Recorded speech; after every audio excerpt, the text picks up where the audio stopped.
The entire village stood frozen in the community hall, their mouths open in shock.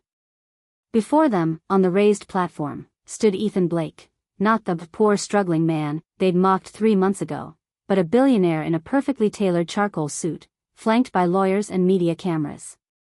And one by one, the villagers were dropping to their knees. Mrs. Caroline Miller was already on the ground, tears streaming down her face, hands clasped in desperate prayer. "Mr. Blake, please. We didn't know who you were." But Ethan's eyes weren't on Caroline. They were fixed on her daughter, Ava, who stood at the back of the hall, her face pale with recognition and regret, understanding flooding through her as she remembered the words she'd said to him just months before. "I can't date a poor man. I have standards." Now, looking at the man who owned half their village, those words felt like knives turning in her own heart.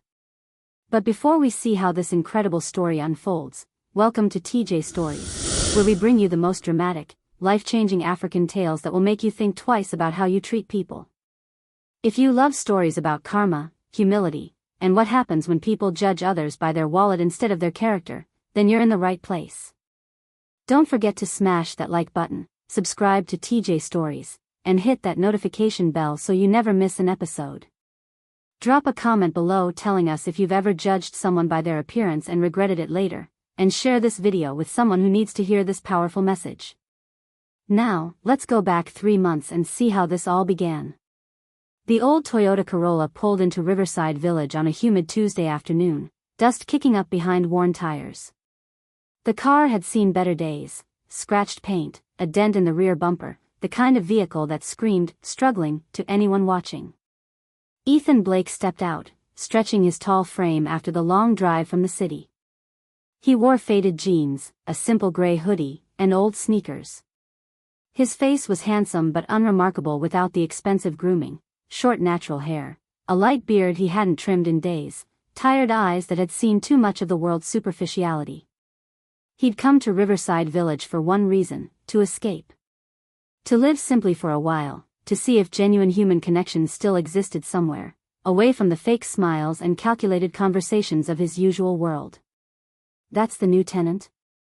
Mrs. Caroline Miller stood on her porch across the street, arms crossed, watching Ethan unload a single worn duffel bag from his car. "Looks broke. Probably running from debt." Her neighbor, Mrs. Patricia Hayes, nodded knowingly. "Young man like that, driving that kind of car, coming to hide in our village? Definitely trouble." Ethan heard their whispers but pretended not to. He'd learned long ago that people revealed their true nature when they thought you couldn't hear them. His rented room was small, just a bed, a table, one chair, and a tiny bathroom.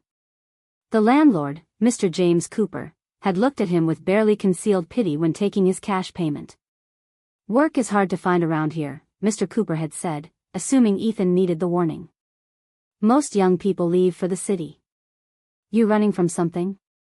"Running towards something," Ethan had replied with a slight smile. Peace. The first few days in Riverside were quiet. Ethan walked through the village, observing. He bought food from the small market, greeting people politely. Most ignored him or gave him suspicious looks. A few street children caught his attention, hungry, dirty, playing with sticks because they had no toys. Ethan bought them bread and fruit. The children's faces lit up with gratitude. "What's your name?" a little boy asked, maybe 7 years old, his eyes wide. "Ethan." "What's yours?" "Timothy." "Are you rich? You bought us so much food." Ethan smiled sadly. "No, Timothy. I'm not rich. But I believe in sharing what I have." Mrs. Caroline, watching from her shop across the street, snorted. "Trying to look generous with the little he has. Pathetic." It was on his 5th day in Riverside that Ethan first saw her.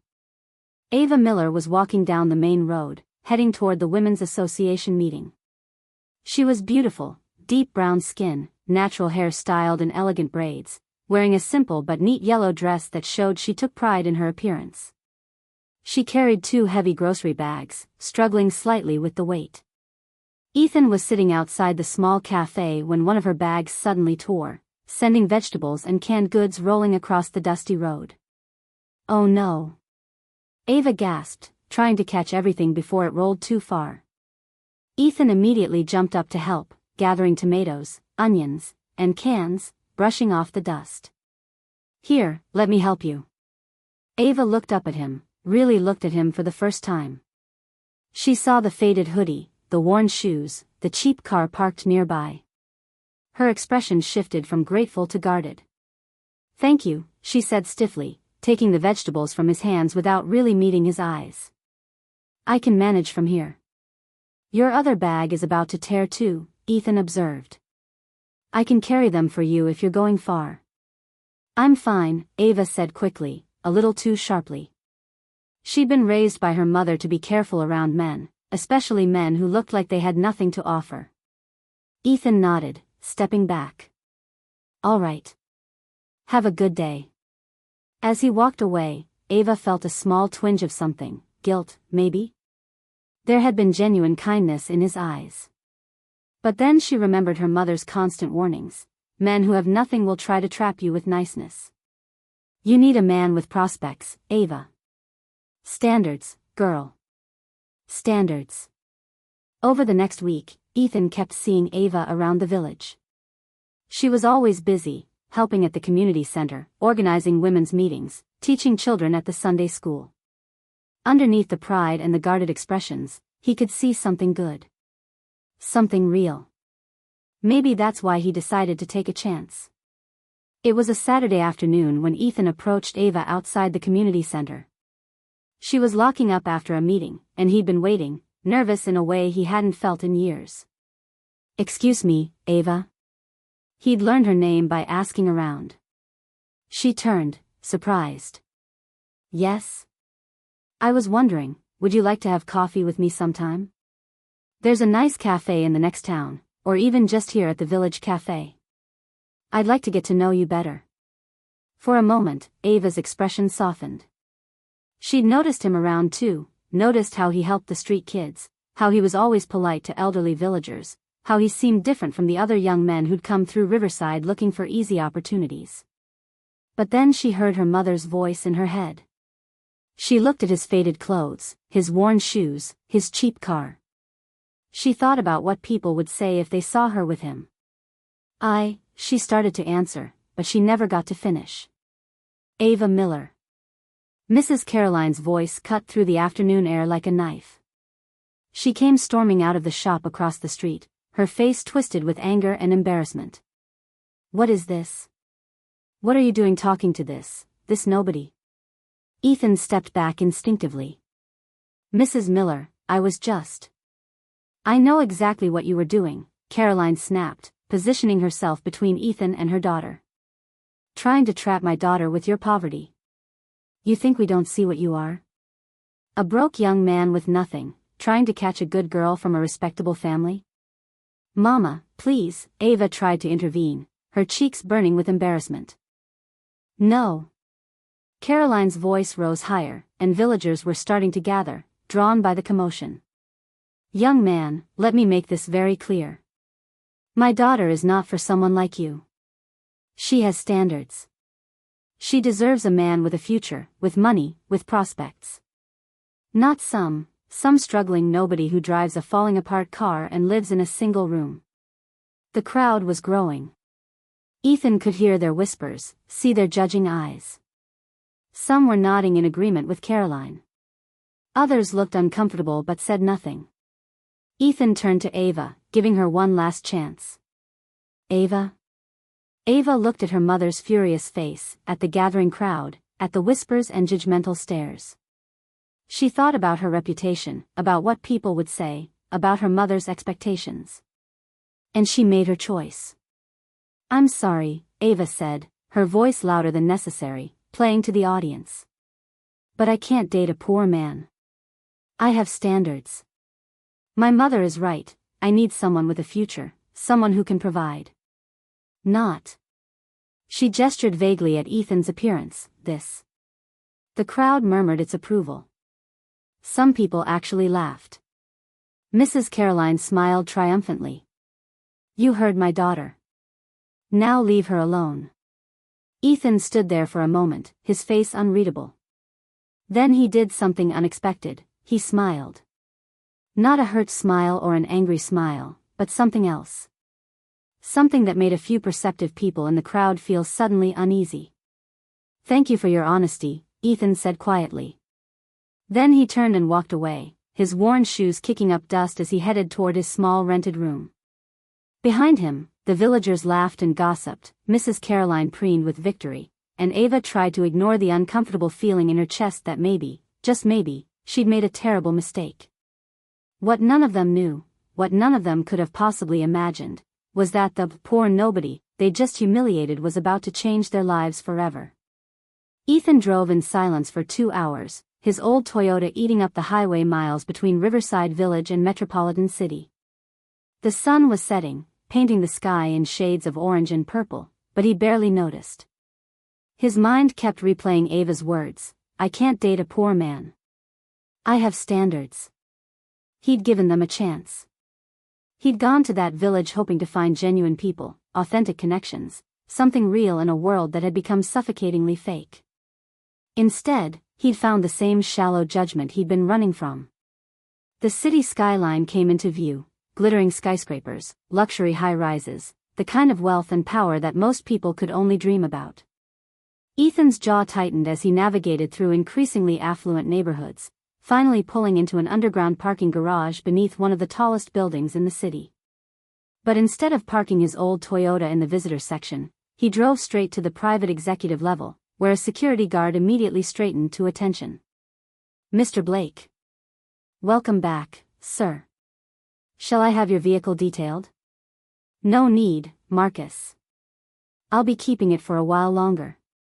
Ethan stepped out of the car, pulling off his faded hoodie to reveal a crisp white shirt underneath. Marcus tried to hide his surprise at seeing his billionaire boss emerge from such a modest vehicle, but Ethan caught the look. "It's been an educational few weeks, Marcus. Very educational." The private elevator required both a keycard and a fingerprint scan. As it ascended silently toward the penthouse level, Ethan caught his reflection in the mirrored walls. Same face, same person, but how different people treated you based on packaging. The elevator doors opened directly into a sprawling penthouse that could have housed 50 families from Riverside Village. Floor-to-ceiling windows overlooked the glittering city. Modern art worth millions hung on the walls. Everything was sleek, expensive, perfect. "Sir." Daniel Cross, Ethan's personal assistant, jumped up from the leather sofa where he'd been working on his laptop. "Thank God you're back. The board has been calling non-stop, the Shanghai deal needs your signature," and he stopped, really looking at his boss. "Sir, are you all right? What happened?" Ethan walked to the windows, staring out at the city lights. "They rejected me, Daniel." "Who rejected you? The Village Project?" "No." Ethan's voice was quiet but hard. "The people. I went there as just a man, no title, no money visible, no power. I wanted to see how people would treat me when they thought I had nothing." He turned to face Daniel. "Do you know what I found?" Daniel waited, concern etched on his face. "Judgment. Cruelty. A woman and her daughter who told me I wasn't good enough to even have coffee with them because I looked poor." Ethan's laugh was bitter. "The mother actually called me a nobody in front of half the village. They laughed, Daniel. They laughed at me. Sir, I'm so sorry. Those people are ignorant." "No," Ethan interrupted. "They're honest. Brutally, perfectly honest about how this world really works. They showed me exactly what people value, not character, not kindness, not humanity. Just money and status and appearance." Daniel had worked for Ethan Blake for 5 years. He'd seen his boss handle billion-dollar deals without breaking a sweat, face down corporate sharks with ice-cold precision, and build an empire before he turned 30. But he'd never seen this look in Ethan's eyes before, a combination of hurt and something more dangerous. Determination. "What are you going to do?" Daniel asked carefully. Ethan moved to his desk, pressing a button that brought up multiple holographic screens displaying maps, legal documents, and financial reports. I'm going to teach them a lesson they'll never forget. Sir, I want you to prepare several things for me. First, pull up all available land purchases in and around Riverside Village. I want to know who owns what, who's willing to sell, and how much it will cost to buy significant portions of the village. Daniel's fingers flew across his tablet. I'm seeing several farms, the old textile factory, some residential properties, and the community center land. Total estimated cost for majority control would be around $50 million. Pocket change, Ethan said coldly. Buy it all. Quietly at first, through shell companies. I don't want them knowing it's me until I'm ready. Understood. What else? I want a full development plan, roads, infrastructure, modernization. Make it legitimate. I want architects, contractors, the best team money can buy. This village is going to change whether they like it or not. Daniel was typing rapidly, but he looked troubled. Sir, forgive me for asking, but, is this revenge? Ethan was quiet for a long moment. It's justice, Daniel. I gave them a chance to see me as a human being. They chose to see only my empty pockets and worn shoes. Now they'll see the truth, and they'll have to face what their judgment really cost them. And the woman? The one who rejected you? Ethan's expression hardened. Ava Miller. She made her choice very publicly. Now she'll live with the consequences, also very publicly. I'll also need a legal team, Ethan continued. Make sure every purchase is ironclad. I want media there too when the time is right. The world needs to see this. Daniel nodded, still typing. Consider it done. But sir, may I say something? Go ahead. You're not usually like this. You've always been about building things, creating opportunities, helping communities. This feels different. Ethan turned back to the windows. Maybe I'm tired of being kind and having it thrown back in my face. Maybe I'm tired of people only showing respect when they know how much money you have. Maybe, his voice dropped lower, I just want them to understand what they did. Revenge is a dangerous game, sir. It's not revenge if you're actually improving their lives, Daniel. And that's exactly what I'll do. I'll drag that village into the modern age whether they like it or not. I'll create jobs, build infrastructure, provide opportunities they never dreamed of. And while I'm doing all of that, they'll have to live with the knowledge that they rejected the very person who changed their lives, because he wasn't wearing expensive enough clothes. Daniel had to admit there was a certain poetic justice to it. When do you want to begin? Immediately. I want the land purchases completed within 2 weeks. Then we'll make our entrance. Our entrance? A cold smile played at Ethan's lips. Oh yes. When we return to Riverside Village, it won't be in an old Toyota.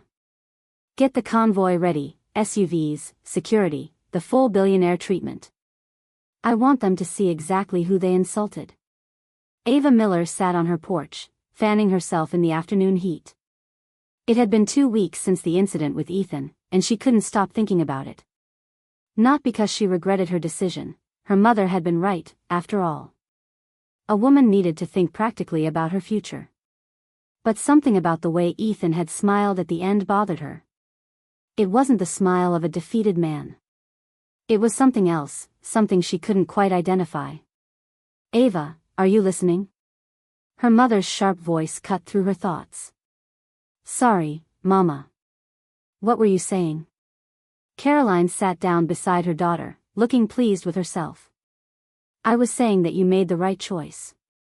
That young man hasn't been seen around here since I put him in his place. He probably left the village entirely, realized he had no chance here. Probably, Ava agreed, but her voice lacked conviction. Stop thinking about him, Caroline said firmly. I've been talking to Mrs. Patterson. Her son Marcus is coming to visit next month. He's a banker in the city, makes good money, drives a nice car. That's the kind of man you should be thinking about. Ava nodded absently, her eyes drifting to the road where she'd last seen Ethan walking away. Her phone buzzed with a notification. She glanced at it, a news article her friend had sent her. Billionaire tech CEO expands rural development initiative, the headline read. Ava scrolled through it without much interest. Some rich businessman was buying land in rural areas to modernize them. Good for him, she supposed. At least some wealthy people cared about helping poor communities. She didn't notice the small detail at the bottom of the article. The CEO's name was Ethan Blake, and his company had just finalized several major land purchases in the central region. In the central region where Riverside Village was located. If she'd read more carefully, if she'd looked at the attached photo of the billionaire CEO, she might have recognized something familiar in those eyes. But she didn't.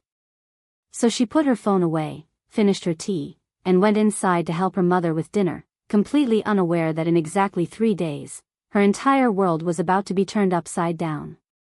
The convoy of 5 black SUVs rolled into Riverside Village at exactly 10 a.m. on a Wednesday morning, their tinted windows reflecting the shocked faces of villagers who stopped what they were doing to stare. This wasn't normal. Riverside was the kind of place where the most exciting vehicle was usually the weekly produce truck. But these were luxury vehicles, the kind you only saw on television or in movies about rich people. What's happening? Mrs. Patricia Hayes dropped her broom and rushed to the road, along with a dozen other curious villagers. Government officials, someone guessed. Maybe investors. Could be trouble. Rich people coming to a village means they want something. The convoy came to a smooth stop in front of the village community center. Car doors opened simultaneously, and men in dark suits and sunglasses stepped out, professional security, the kind that screamed serious money and power. Then the rear door of the center vehicle opened, and Ethan Blake stepped out. But this wasn't the Ethan they remembered. Gone were the faded jeans and worn hoodie. This Ethan wore a perfectly tailored charcoal gray suit that probably cost more than most villagers earned in a year. His shoes were polished Italian leather. A watch that could buy 3 houses glinted on his wrist. His beard was precisely trimmed, his hair expertly styled. He wore expensive sunglasses and moved with the confident authority of someone who owned the world. Mrs. Patricia's mouth fell open. Is that? No, it can't be. It's him, someone whispered. That poor boy from a few weeks ago. But he didn't look poor now. He looked like power itself. Daniel Cross emerged from another vehicle, carrying a leather briefcase and an iPad. Behind him, more people exited the cars, lawyers in suits, a few journalists with cameras, and several well-dressed professionals who were clearly part of some serious business team. Chief Raymond Holt, the village leader, hurried forward, his traditional robes flapping. At 73, Chief Raymond had seen many things in his life, but this was unprecedented. Welcome, welcome. Chief Raymond called out, trying to maintain his dignity despite his confusion. I am Chief Raymond Holt, the leader of Riverside Village. To what do we owe this unexpected honor? Ethan removed his sunglasses, and his eyes, cold and businesslike, swept across the gathering crowd. He noted every face. Mrs. Patricia, who'd gossiped about him. Mr. Cooper, his former landlord, who'd pitied him. The shopkeepers who'd looked at him with disdain. And there, trying to hide behind her mother's shop, was Ava Miller, her face pale with dawning recognition. Chief Holt, Ethan's voice was smooth, professional, nothing like the friendly tone he'd used before. I'm Ethan Blake, CEO of Blake Global Holdings. I believe we have matters to discuss. Is there somewhere private we can talk? Blake Global Holdings? Chief Raymond's eyes widened. He might live in a small village, but he read newspapers. Blake Global Holdings was one of the largest tech companies in the country. Yes, of course. Please, come to my residence. It's just. The community hall will be fine, Ethan interrupted politely but firmly. My team needs space for presentations. Within minutes, the community hall was opened, and Ethan's team was setting up laptops, projectors, and documents on tables. The villagers gathered outside, whispering furiously. That's the same boy Caroline humiliated. Did you see those cars? Those clothes? I heard someone say, CEO, what does that mean? It means he's rich. Very, very rich. Oh God, what's going to happen to us? Inside the hall, Chief Raymond sat across from Ethan at a large table. Several village elders had been called in, Mr. Thompson, Mrs. Adesina, and Pastor Michael. They all looked nervous. Daniel opened his briefcase and pulled out several folders, sliding them across the table. These are land purchase agreements that have been finalized over the past 2 weeks. Chief Raymond's hands shook as he opened the first folder. His face went from confused to shocked to horrified as he flipped through page after page.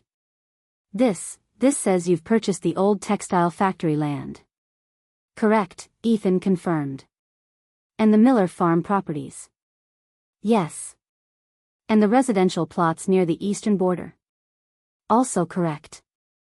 And, Chief Raymond's voice broke, the community center land where we're currently sitting.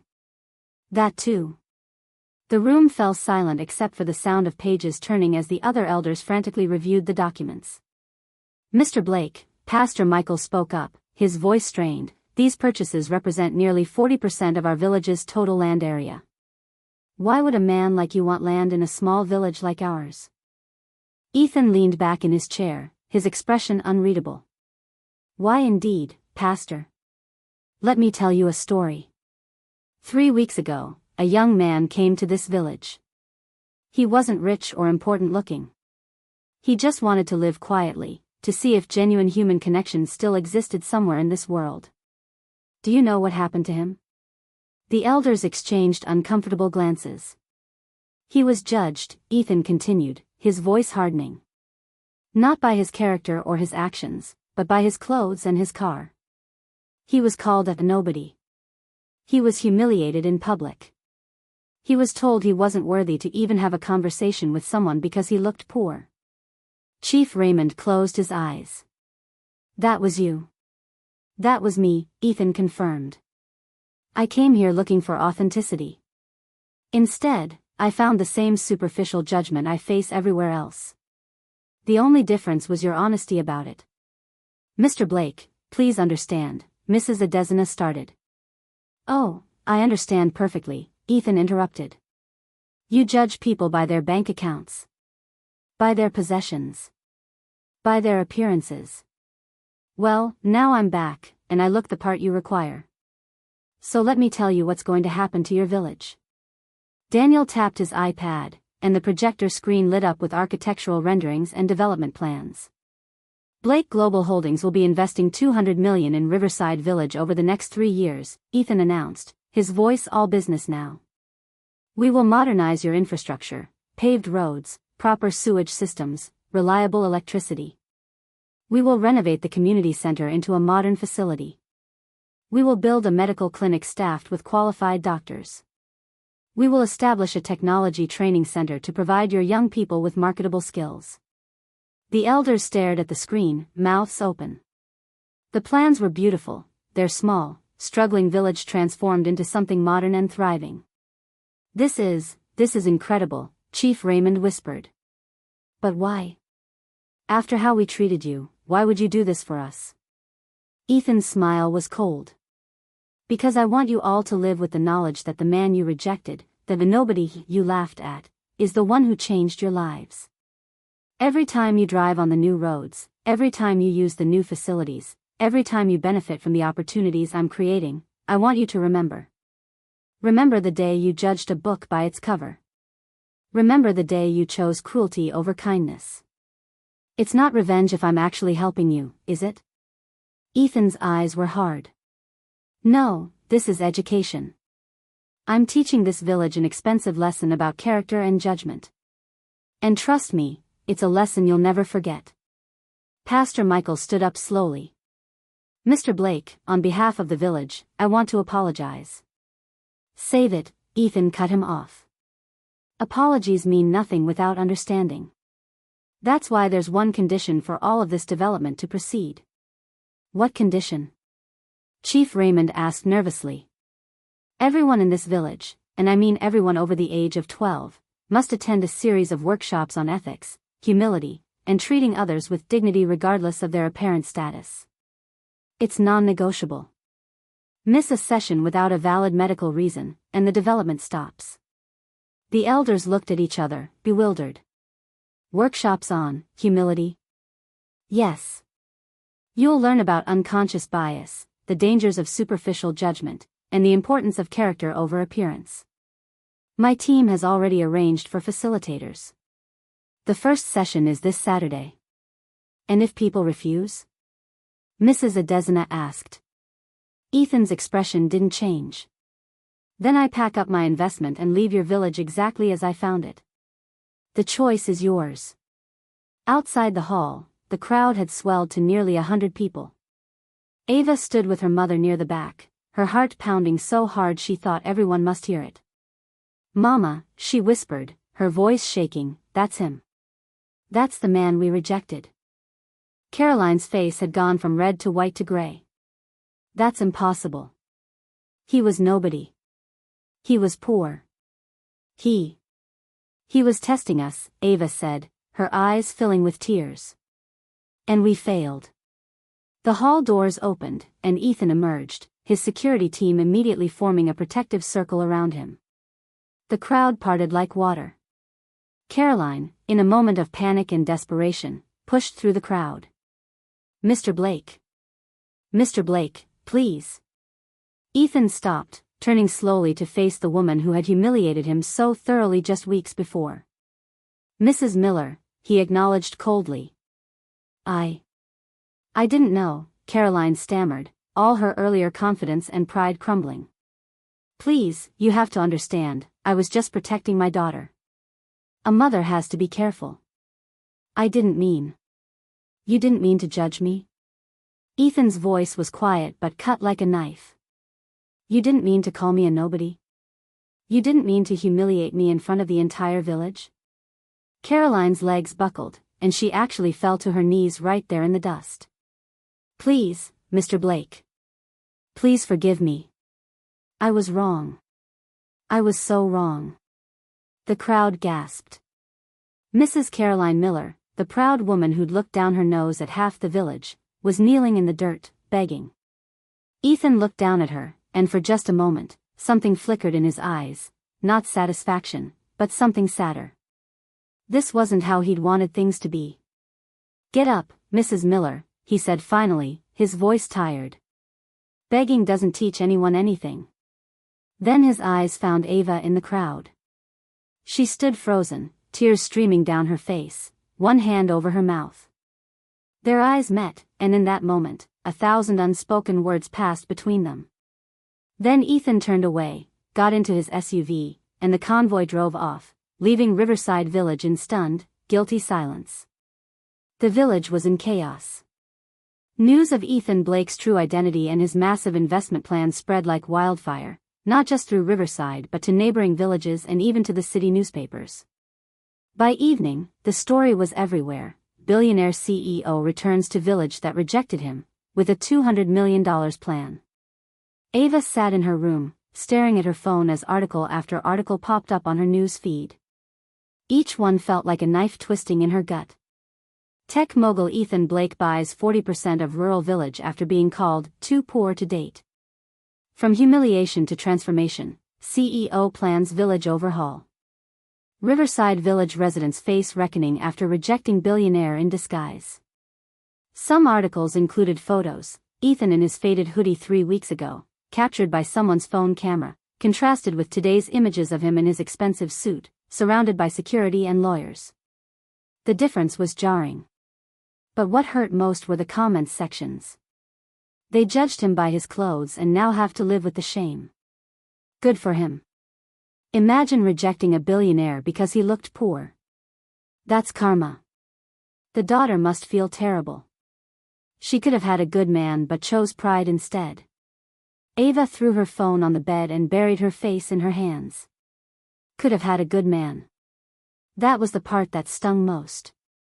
Because in those brief moments before her mother had stormed out, before the crowd had gathered, before she'd let fear and pride take over, She'd actually considered saying yes to coffee with Ethan. She'd seen the kindness in his eyes when he helped the street children. She'd noticed how gently he'd gathered her spilled groceries. She'd felt something genuine in him that was rare in the men she'd met. But then her mother's voice, the crowd's judgment, her own insecurities about what people would think, all of it had drowned out that small voice telling her to give him a chance. A knock on her door made her jump. Ava? It was her mother's voice, small and broken, nothing like her usual commanding tone. Come in, Mama.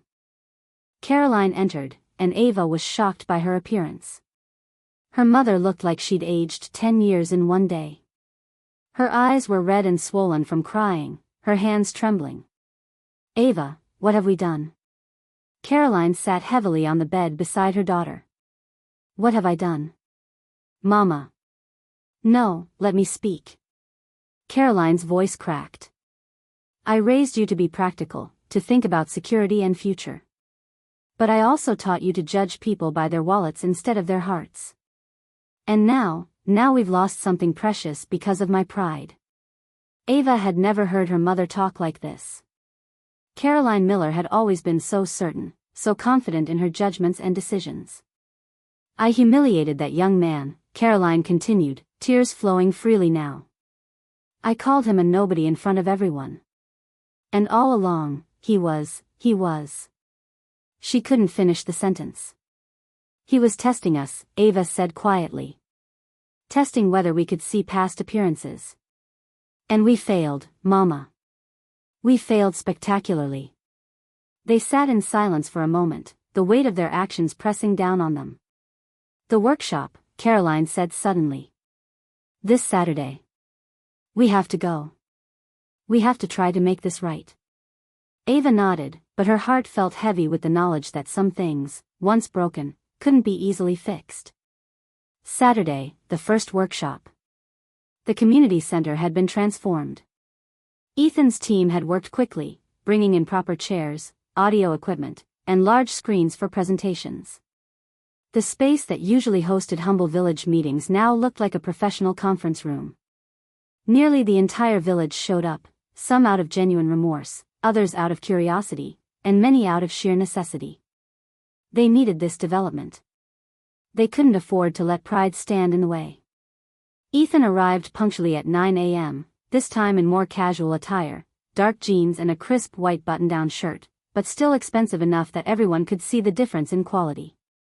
Daniel accompanied him, along with Dr. Sarah Martinez, a renowned psychologist who specialized in unconscious bias and ethical behavior. Good morning, Riverside, Dr. Martinez began once everyone was seated. Over the next 6 weeks, we'll be exploring how our brains make snap judgments about people, and how those judgments affect our behavior and decisions. She clicked to the first slide, a picture of a man in ragged clothes sitting on the street. Quick, what's your first thought when you see this person? Homeless, someone called out. Beggar. Probably needs money. Lazy, maybe. Dr. Martinez nodded. All judgments made in seconds, based purely on appearance. Now look at this. She clicked to the next slide, the same man, but dressed in a business suit, smiling confidently. Now what do you think? Successful. Professional. Trustworthy. It's the same person, Dr. Martinez said simply. Same face, same human being, only the clothes changed.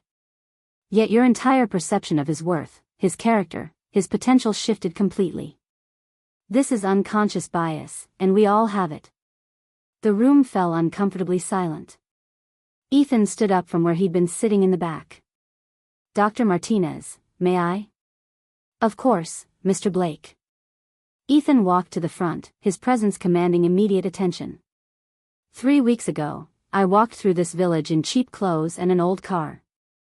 I helped children, greeted elders respectfully, and tried to make genuine connections. How many of you spoke to me?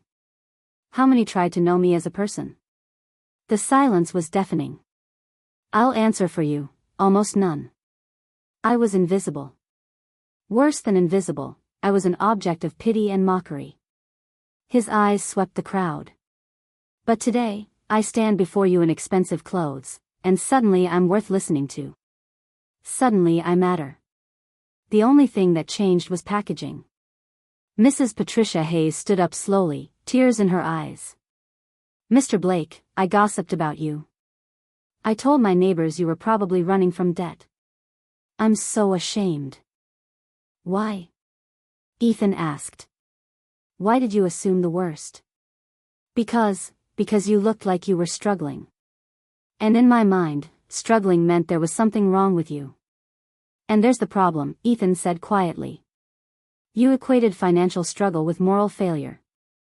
You assumed that someone who appeared to have little money must be lazy or incompetent or somehow deserving of poverty. Mr. Cooper, Ethan's former landlord, stood up next. I pitied you. I thought I was being kind by feeling sorry for you. But pity isn't respect, is it? No, Mr. Cooper. It's not. One by one, villagers stood up, confessing their judgments, their assumptions, their failures to see Ethan as simply a human being worthy of basic dignity. Then Caroline stood up, her voice shaking. Mr. Blake, I was the worst. I didn't just judge you, I humiliated you publicly. I called you a nobody. I made sure everyone knew that you weren't good enough for my daughter. Her voice broke. I taught my daughter that a man's worth is measured by his wallet. I was wrong. I was so terribly wrong. Ethan looked at her for a long moment. Mrs. Miller, do you understand why what you did hurt so much? Because I was cruel? No. Because you made me invisible as a person. You saw clothes and a car, you didn't see me. You didn't see that I'd spent the morning buying bread for hungry children. You didn't see that I'd helped your daughter with her groceries. You didn't see any of it because you'd already decided I was worthless based on my appearance.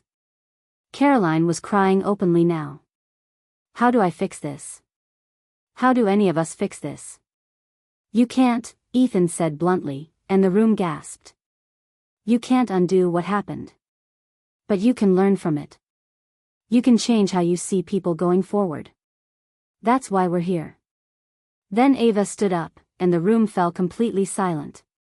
She'd been sitting quietly in the middle row, but now all eyes were on her. Mr. Blake, her voice was steady despite the tears streaming down her face, I need to say something publicly, because my rejection of you was public. Ethan's expression was unreadable. Go ahead. I judged you. Not just by your clothes, but by what I thought people would say about me if I was seen with you. I chose my reputation over giving you a chance. I chose pride over kindness. I chose superficial status over genuine connection. She took a shaky breath.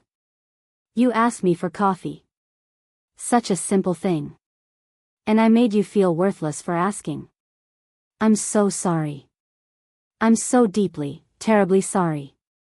The room was completely silent. Even Dr. Martinez looked moved. Ethan stood there, looking at Ava, really looking at her for the first time since he'd returned to the village. He saw genuine remorse in her eyes, real understanding of what she'd done. Not just regret that he turned out to be rich, but actual comprehension of the hurt she'd caused. Thank you for your honesty, he said finally. That's the first step. What's the second step? Ava asked, her voice small. Proving it. Words are easy, Ava. Change is hard. He turned back to address the whole room. All of you spoke today. That's good. But now comes the real test, actually changing your behavior. Actually seeing people as human beings first, regardless of how they look or what they drive or where they live. He nodded to Dr. Martinez. We'll continue this next week. But between now and then, I want each of you to do something. Approach someone you've previously judged or avoided because of their appearance. Talk to them. Really see them. Then come back and tell us what you learned. As the workshop ended and people filed out, many stopped to shake Ethan's hand or offer quiet apologies. He accepted them all with grace, though his expression remained carefully neutral. Ava hung back, waiting until almost everyone had left. Finally, she approached him. Ethan, Mr. Blake. Ethan is fine, he said quietly. Ethan, thank you for giving us this chance to learn. You didn't have to do this. No, I didn't, he agreed. But contrary to what you might think, I'm not a cruel person. I just want people to understand. I do understand now, Ava said earnestly. I really do. Ethan studied her face for a moment. Maybe you do. Time will tell. He started to walk away, then paused. Ava? That assignment I gave everyone? I want to see yours especially. Why? Because your judgment hurt the most, he said simply. Which means your change could mean the most too. Then he left, leaving Ava standing alone in the empty hall, with a second chance she wasn't sure she deserved, but was determined to prove worthy of. Over the next 2 weeks, something remarkable began to happen in Riverside Village. The workshop assignment, to approach someone they'd previously judged and truly see them as a person, had created a ripple effect that Ethan hadn't entirely anticipated. Mrs. Patricia Hayes, who'd gossiped about Ethan mercilessly, had approached the village's waste collector, a man named Joseph whom everyone avoided because his job was considered dirty. She'd invited him for tea, learned that he was putting 3 children through school on his modest salary, and discovered he was one of the most dedicated fathers in the village. She'd cried when telling this story at the second workshop. Mr. Cooper had befriended a young man living in the poorest part of the village, someone he'd assumed was lazy and unmotivated. He'd learned the young man was caring for his sick mother and working 3 part-time jobs to afford her medication. Mr. Cooper had quietly started helping with the medical bills. Pastor Michael had organized a community dinner where people were deliberately mixed across economic and social lines. Conversations that would never have happened before were now flourishing. The village was changing, slowly but genuinely. But the person who'd thrown herself most completely into the transformation was Ava Miller. Ethan watched from his car as Ava led a group of children in a reading session under the same tree where he used to teach them. But these weren't the children from well-off families who usually got attention. These were the street kids, the ones with torn clothes and bare feet, the ones Ava would have previously walked past without a second glance. She's been there every day this week, Daniel observed from the driver's seat. Morning and afternoon sessions. She bought books with her own money. Mrs. Chen at the bookshop told me. Ethan said nothing, but his eyes remained fixed on Ava. She was animated, laughing with the children, completely unself-conscious about sitting in the dirt in her nice dress. One little boy, Timothy, Ethan recognized him, had climbed into her lap while she read, and she'd simply adjusted and continued the story. She's also been visiting the elderly, Daniel continued, scrolling through his tablet. Mrs. Okonkwo says Ava comes by 3 times a week to help with cleaning and cooking. And she's been tutoring students for free at the community center. Why are you telling me all this? Ethan asked quietly. Because you asked me to keep an eye on the village's progress. And because, sir, if you'll forgive me saying so, she's not doing this for show. Our observers confirm she doesn't know anyone's watching. She's just doing it. Ethan was quiet for a long moment. People can pretend for a while. It's been 2 weeks of daily commitment, Daniel pointed out. That's more than pretending. That's actual change. Down by the tree, Timothy said something that made Ava throw her head back and laugh, a genuine, unguarded sound that carried on the afternoon breeze. For a moment, Ethan saw not the woman who'd rejected him, but the person she might have been all along if society hadn't taught her to value the wrong things. Drive, he said abruptly. We have meetings. Daniel started the car but glanced at his boss in the rearview mirror. Ethan was still watching Ava in the side mirror until they turned the corner and she disappeared from view. The community center was fuller than ever.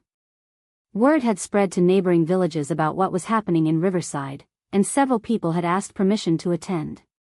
Ethan had agreed, the lesson was universal.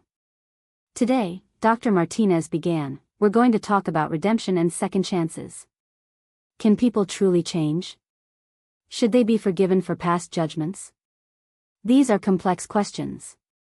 She clicked to a slide showing a quote, character is not built in moments of crisis, but in the quiet, consistent choices we make every day. Many of you have shared beautiful stories over the past 2 weeks, genuine connections made, prejudices confronted, kindness extended. But here's my question, are you doing these things because Mr. Blake required it, or because you've genuinely changed? The room fell silent, people shifting uncomfortably. Then Ava stood up. Over the past 2 weeks, something had changed in her appearance too. She wore simpler clothes now, less makeup. Her natural beauty shone through, but more than that, there was a lightness to her that hadn't been there before. Dr. Martinez, may I answer that? Please. Ava took a deep breath. I started doing my assignment because it was required.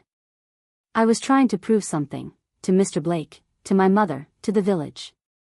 I wanted to show I could change. She paused. But something happened. Last week, I was reading to the children, and Timothy, one of the boys, he looked up at me and said, "Miss Ava, you're nice now. Before, you used to look at us like we were invisible." Her voice cracked. A 7-year-old child had felt invisible to me. And he was right. I'd walked past those children 100 times and never really seen them. I'd lived in this village my whole life and never really saw half the people in it. She turned to face Ethan, who was sitting in his usual spot at the back of the room.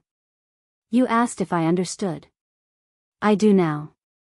It's not about the clothes or the money or the status. It's about seeing people. Really seeing them. And I'm ashamed it took your intervention for me to learn something so basic. So to answer your question, Dr. Martinez, I'm not doing this for Mr. Blake anymore. I'm doing it because I finally understand what it means to be human. To see other people as fully human. And I never want to go back to who I was before. The room erupted in applause.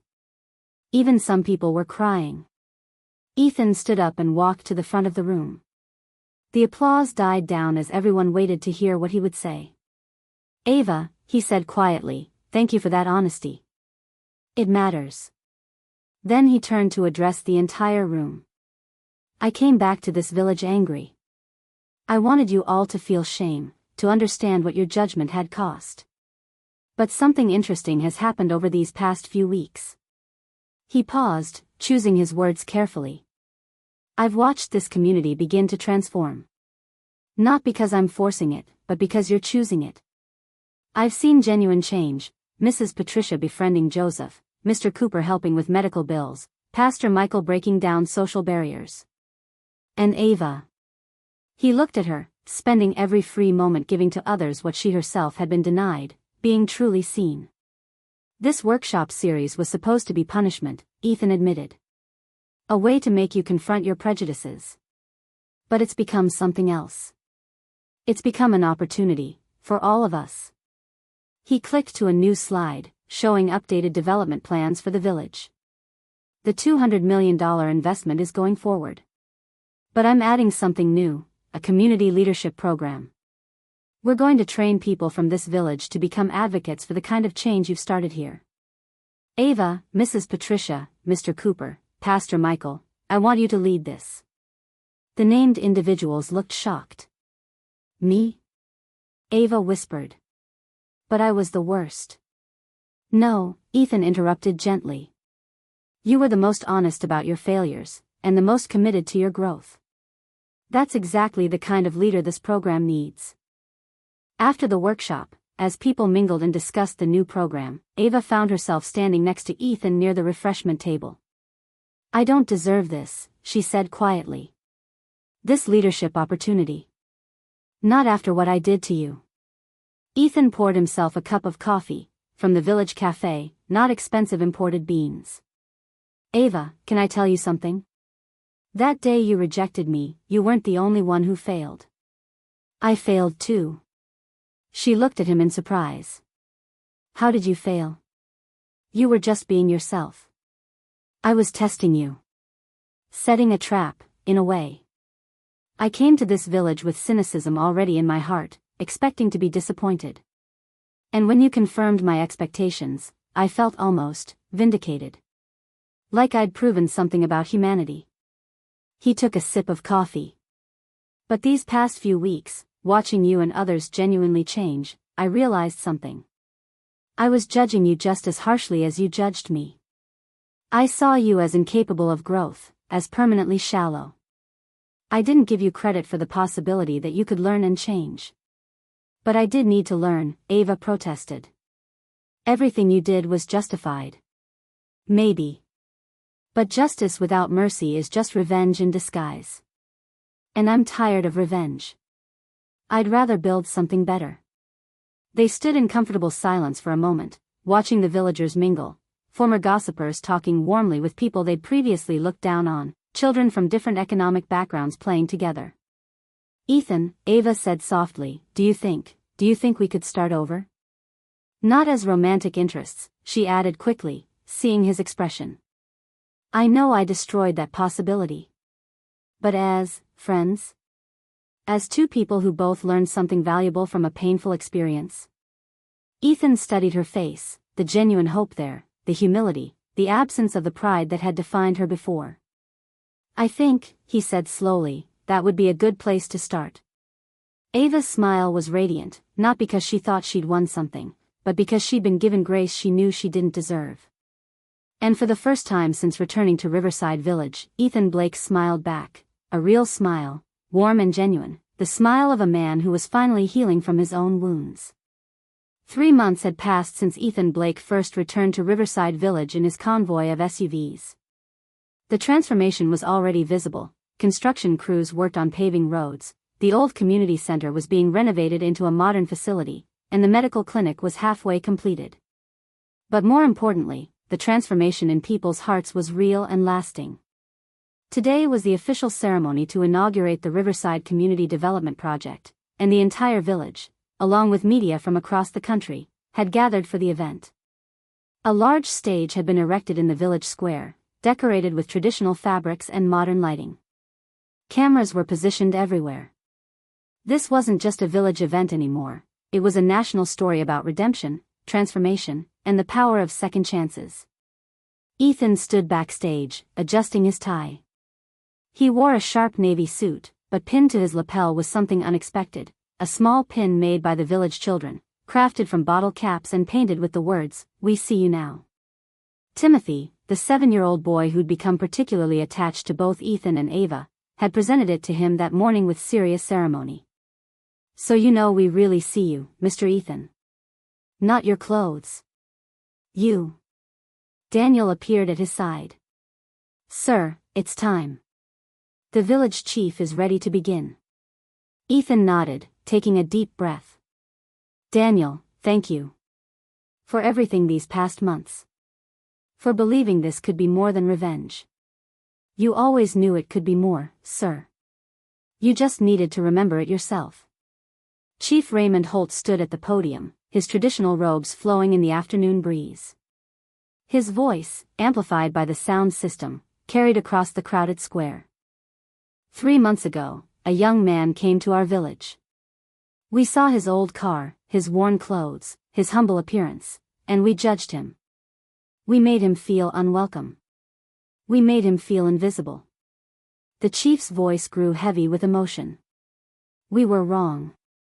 And today, we gather not just to celebrate the development he's bringing to our village, but to acknowledge the lesson he taught us, that true worth lies not in appearance, but in character. The crowd applauded, but there was a solemnity to it, a recognition of their collective failure and their journey towards something better.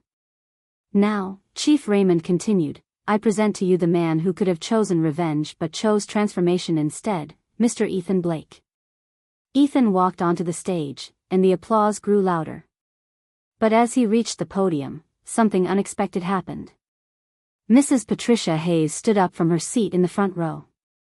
Then Mr. Cooper. Then Pastor Michael. One by one, people throughout the audience rose to their feet, not in a standing ovation, but in something else. They began to kneel. It started with those who had been most cruel, Mrs. Caroline Miller dropping to her knees with tears streaming down her face, her hands clasped in front of her. Then others followed, a wave of humility sweeping through the crowd. Even some of the media personnel looked moved, their cameras capturing this extraordinary moment. Ethan stood frozen at the podium, watching hundreds of people kneel before him, not in worship or fear, but in genuine acknowledgement of their mistakes and gratitude for his grace. Please, his voice cracked slightly. Please, everyone, stand up. But they remained kneeling. Then Ava stood from where she'd been sitting with the leadership program participants. She walked toward the stage, and the crowd parted for her. When she reached the steps, she too knelt, but she looked up at Ethan with clear eyes. Mr. Blake, her voice was amplified by the microphone someone handed her, we kneel not because you're rich or powerful. We kneel because you taught us what it means to have true character. You could have destroyed us. Instead, you transformed us. You showed us that our worth as human beings isn't measured by our bank accounts, but by how we treat others, especially those who appear to have less than we do. Ethan descended from the stage and walked directly to Ava. He reached down and gently helped her to her feet. I didn't come here to see anyone kneel, he said, his voice thick with emotion. I came here angry and hurt, yes. But what I learned is that we're all capable of judgment, and we're all capable of growth. You don't need to kneel to me. You just need to stand tall and remember what you've learned. He turned to face the crowd, helping Caroline up next, then Mrs. Patricia, then others, until everyone was standing again. I want to tell you all something, Ethan said, returning to the podium. When I first came to this village, I was testing humanity. I'd been surrounded by fake people for so long that I wanted to see if genuine connection was even possible. And you failed my test, spectacularly. A nervous laugh rippled through the crowd. But then I failed my own test, Ethan continued. Because I'd already decided you couldn't change. I'd already written you off. I was judging you just as harshly as you judged me. And I was wrong. He clicked a remote, and the large screens behind him lit up with a video montage. It showed the past 3 months, Mrs. Patricia having tea with Joseph the waste collector, Mr. Cooper helping with medical bills, Ava reading to street children, Pastor Michael's community dinners, elderly villagers being cared for, children from different backgrounds playing together. This, Ethan said, his voice passionate now, this is what real transformation looks like. Not the buildings we're constructing or the roads we're paving. This. People choosing to see each other as human beings. People choosing kindness over judgment. People choosing to grow. The screens changed to show architectural renderings of the completed development project, beautiful, modern, but still maintaining the village's character and community feel. The Riverside Community Development Project will continue as planned. $200 million in investment. Jobs. Education. Healthcare. Infrastructure. But more than that, we're creating something unprecedented, the Riverside Institute for Character Education. A new rendering appeared, a beautiful building with classrooms, meeting spaces, and dormitories. This institute will train people from across the country in what you've learned here, how to recognize unconscious bias, how to value character over appearance, how to build communities based on genuine human connection. And leading this institute will be people from this village, Ava Miller, Mrs. Patricia Hayes, Mr. Cooper, and Pastor Michael. The crowd erupted in applause. The 4 named individuals looked shocked and honored. Ethan raised his hand for silence. I have one more announcement.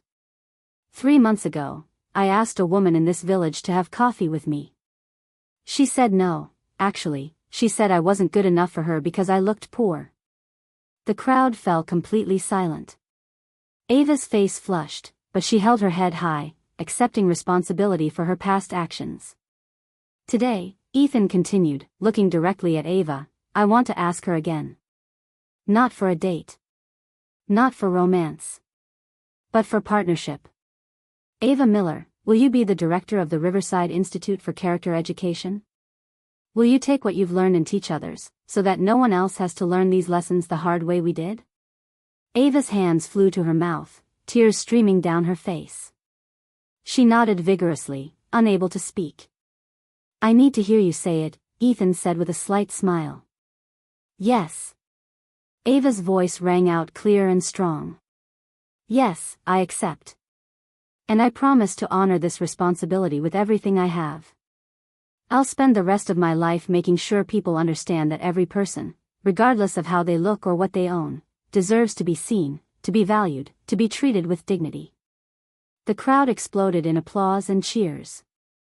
Caroline was crying openly, finally understanding that her daughter had found something far more valuable than a wealthy husband. She'd found purpose, redemption, and genuine transformation. As the ceremony concluded with speeches from village leaders and media interviews, Ethan found himself standing quietly with Ava near the edge of the crowd. "Thank you," she said softly. "For seeing potential in me when I couldn't see it in myself." "Thank you," Ethan replied, "for proving that people can change. For showing me that judgment and grace can coexist, and that second chances are worth giving."